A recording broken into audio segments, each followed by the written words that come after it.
guys, welcome to my channel. My name is ReadingBear and I hope you are ready for some more stories. And today, we'll take a look at some new IDontWorkHereLady content. If you enjoyed my content, please don't forget to subscribe to my channel and post some bear emojis in the comment. And now, let's dive right into the stories. The first story is titled I'll Stomp On Your Dam Code. A bit of backstory. The university I work in have a weird layout. Since they have a hotel hospitality faculty, they merged the building together with a local hotel. The university is from the 3rd to 5th floor, while the hotel is located under it. The university requires me to use a long-sleeved shirt, and it looks like the hotel employee's outfit, minus the vest with their logo on it. So 3 days ago, I went down to the hotel lobby and booked an online taxi. I waited by the glass door to make sure I didn't miss the car when it arrived. Here is where the annoying group of tourists came into the story, along with her scumbag tour guide.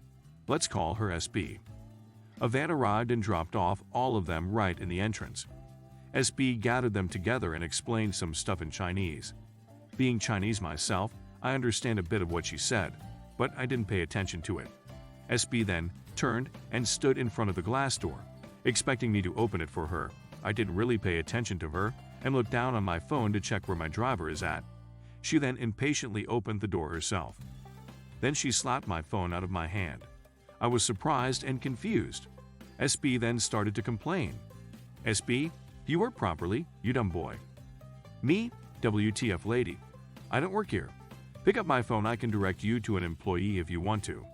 SB, keep telling lies and I'll tell your boss.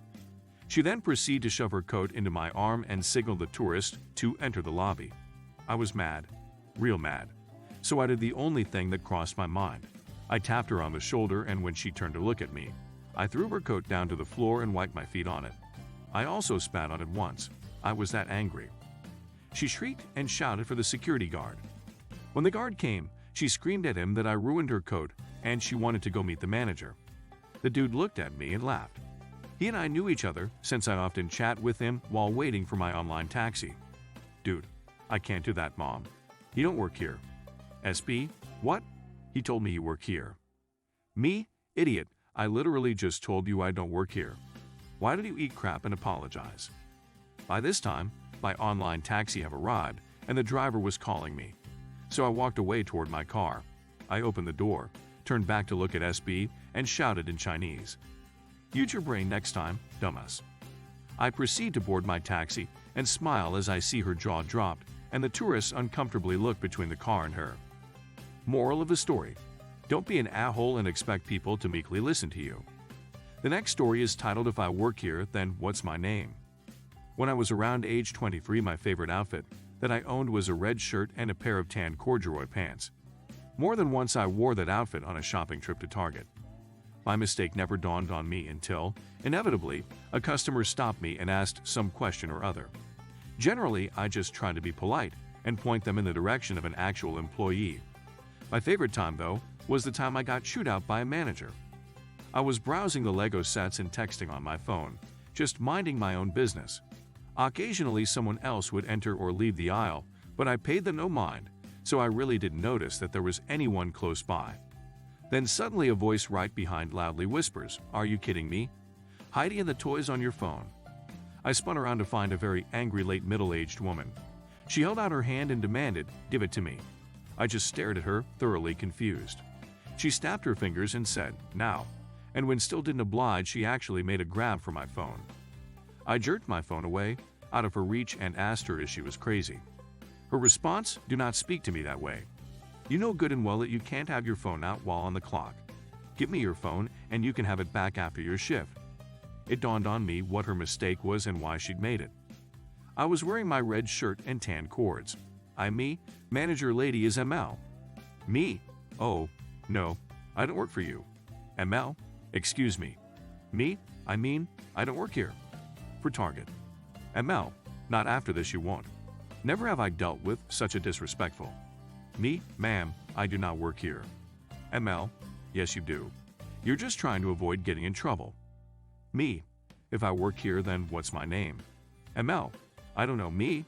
If I work here, then where's name tag? How long I worked here? What's my shift?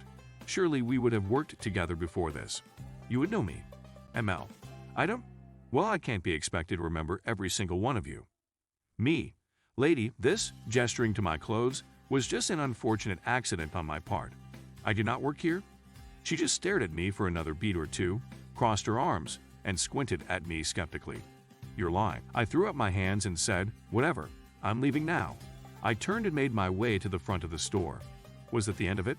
Oh no. That idiot followed me the whole way, demanding I stop and follow her to the office. I walked right out and went straight to my car. Thankfully, she didn't follow me beyond the store's entrance.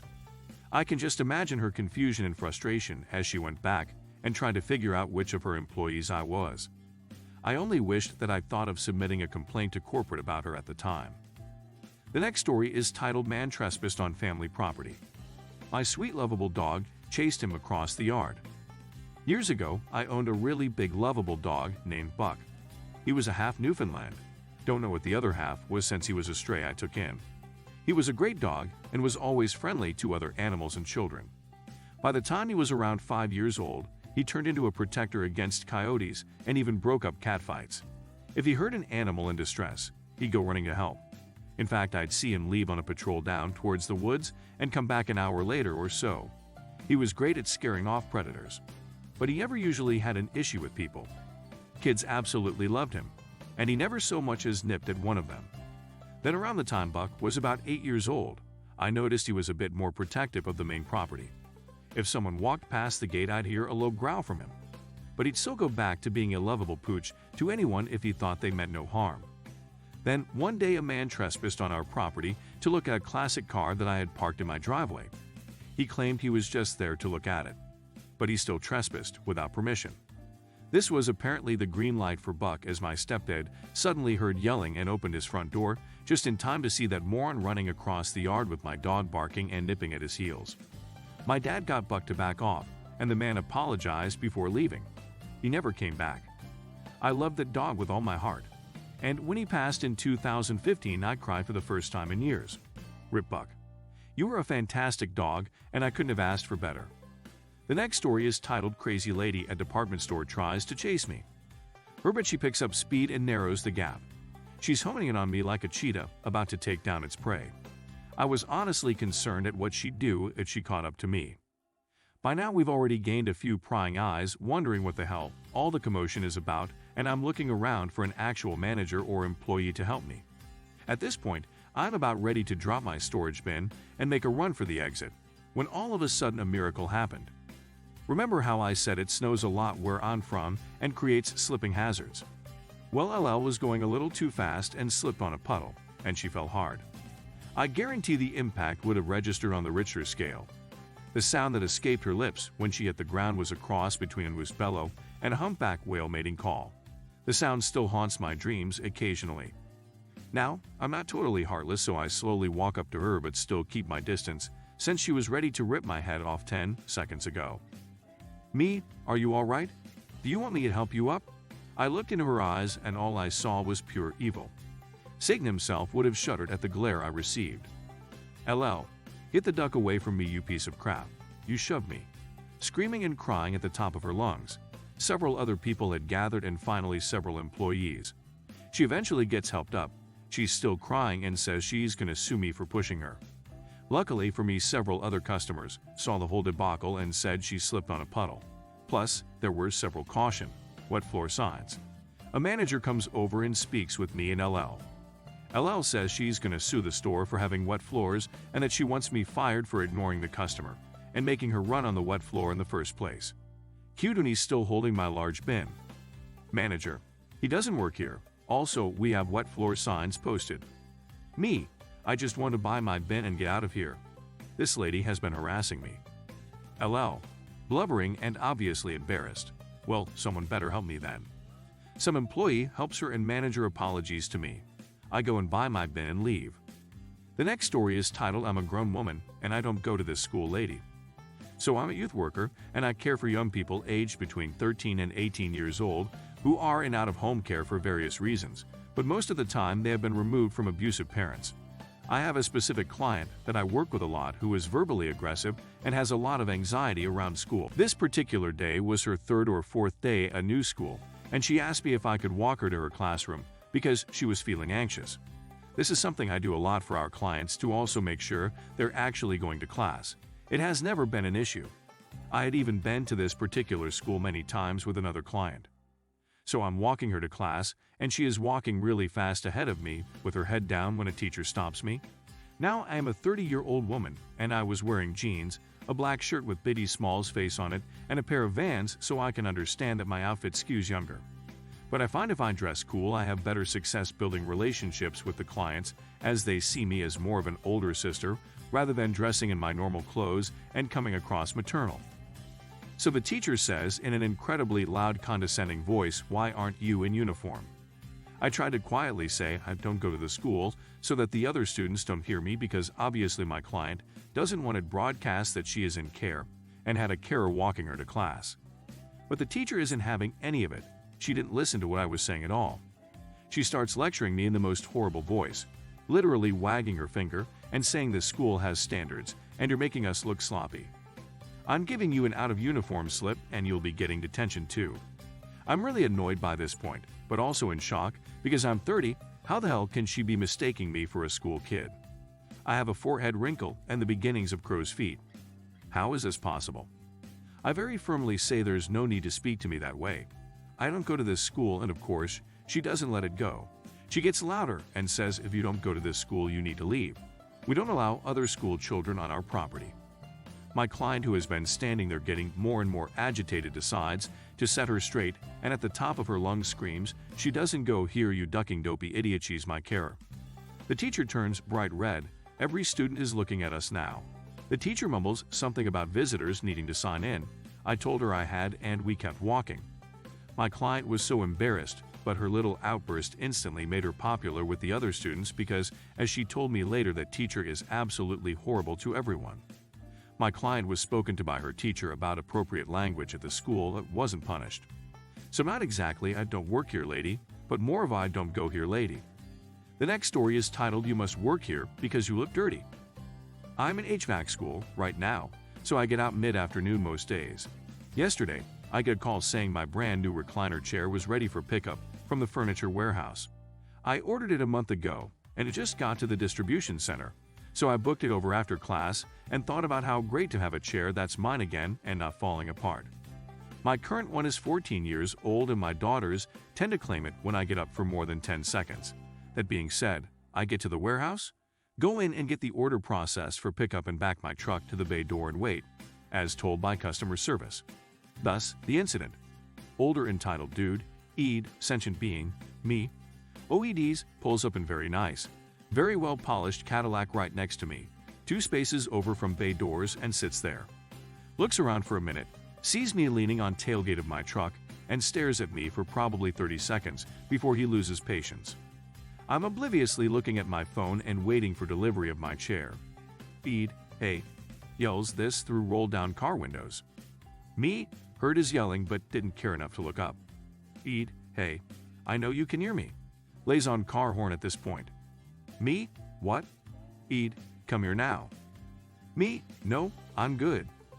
Ed, stupid lazy little crap. Get over here and get my furniture order. Me, okay, this can't really be happening. So I sauntered over. What the hell are you barking about and why are you yelling at me? Ed, because I'm a paying customer and you're not being paid to sit on your ass, so get in there and get my furniture now. Me, okay, now I get it. You think I work here? Well, I don't. Ed, yes you do. You're dressed like a dirty warehouse worker. You're just being a lazy entitled a-hole. Keep in mind, this guy is yelling at me, calling me lazy and entitled while sitting in an $80K car. Me, look old man, if you want your furniture processed, you have to go inside like everyone else and get the customer service people to process it. There ain't curbside service here. Ed, this is your last warning, punk. Go get my furniture. Me, okay, I'm gonna go back to wait for my stuff now. Right about then, the bay door opens, and an actual employee comes out with my chair on a dolly. Employee is wearing shorts, sneakers, a harness, and a t-shirt that says the furniture store on it. I'm in a hoodie, long work pants, and boots, so no actual resemblance to employee. Employee helps me load the chair still boxed up into my truck bed and I sign the sales receipt for it. Meanwhile, OED has finally gotten out and it's stalling his way over, idioting to the heavens over all the injustices of the world and how millennials are ruining everything. I guess I'm a millennial now, even though I'm over 40 and my beard is going gray. I got the chair all strapped down and hopped out of my truck bed, shook the actual employee's hand, and got in and started my truck. Employee must have been used to the insanity of entitled customers because he was completely ignoring the OED. Instead, he just pushed the dolly back in and closed the bay door. OED was hollering and cussing up a storm as I started up and drove away. Not the most satisfying story, but still ended with a smile on my face. The next story is titled I'm most definitely not an Uber driver. As the title says, I'm not an Uber or Lyft driver. There is no indication anywhere on my vehicle that I would be. I don't really put stickers on my truck anyway, so it's not like there is any confusion on this. I drive a 2014 Silverado, and I take care of it and keep the inside looking nice. And from some of the horror stories I've heard, I don't want to let strangers in my truck. Nothing against Uber/Lyft drivers, just not doing it in a vehicle I worked very hard to be able to buy. Anywho, yesterday I drove my wife to Ulta so she could shop for beauty products. I really had no interest in going and so I parked and played on MT phone for a bit. After about 15 minutes, the passenger door opens and some stranger gets in.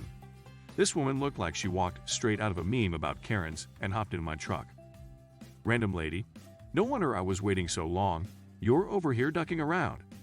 Me, ew, I think you're in the wrong vehicle. I don't know you. Why are you in my truck?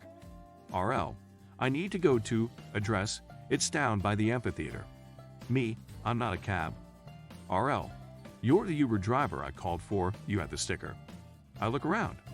I totally have friends that would put something on my truck as a joke, but I wasn't seeing it. Ma'am, you must be seeing things. There is no sticker on my truck. I'm not an Uber driver. Random lady pulls out her phone and with a tone of such superiority that I immediately wanted to just push her out the door says, my app says that the driver will be in a blue Ford Focus, and that's you. I laughed, out loud. RL, what is so funny? Me, I'll tell you what, I'll give you a free ride to the eye doctor to get you some glasses. You said your driver was in a blue Ford Focus, a small car, and you confused it with a dark gray Chevy Silverado, a pickup truck. And no possible trick of the light could those two ever get mixed up. You obviously need glasses, Mrs. Magoo. I'm sure everyone is about to be shocked by her next line. I've read enough Reddit stories, and even written one or two. I should have seen this coming. RL, how dare you? Me, I'm not your driver. I don't drive for Uber. There is no sticker. You got into the completely wrong vehicle. The only thing that I can see as a reason is that either your eyesight is terrible, or you are starting to come down with Alzheimer's or dementia, which would be tragic, but I don't think is the case. I was watching the Karen rage build up in her face. I was expecting the explosion, but she switched tactics on me. I thought she was going to zaid, but she zagged. RL, well, I stole your ride and you aren't doing anything, so why don't you just take me there? I can give you $5. She said this like she was trying to bribe a little kid with a piece of candy. I might have been willing to give her a ride. I'm a nice guy to most people and generally am willing to help people out. However, her condescending tone got under my skin, and I'm not going to reward that kind of behavior. Me? No, and you need to get out. My wife is here. She had just shown up. This lady had the audacity to roll down the window and tell my wife, you can wait. I need a ride. It was that moment, too, that I just happened to see a blue Ford Focus driving really slow in front of the stores and the driver looking around. Obviously her ride. I started speaking slowly while keeping an eye on the driver. Ma'am, listen, pause for dramatic effect. I am not driving you anywhere. I'm taking my wife home, and she definitely doesn't have to wait for you. You need to get out of my truck before I call the police. If you are waiting for your ride, you need to settle it with Uber. By the way, the Uber driver you were waiting for is leaving the parking lot right now. I pointed to the blue car that was moving to the lot's exit back onto the road. She flung my door open and tried to go chasing after him. It was pretty comical, really. My wife gets in and says, you have a strange taste in hookers. Me, another 5 minutes, I think I could have gotten a free handy. We drove past her on the was out. She didn't look happy. If you enjoyed the video, please subscribe to the channel and post some bear emojis in the comments.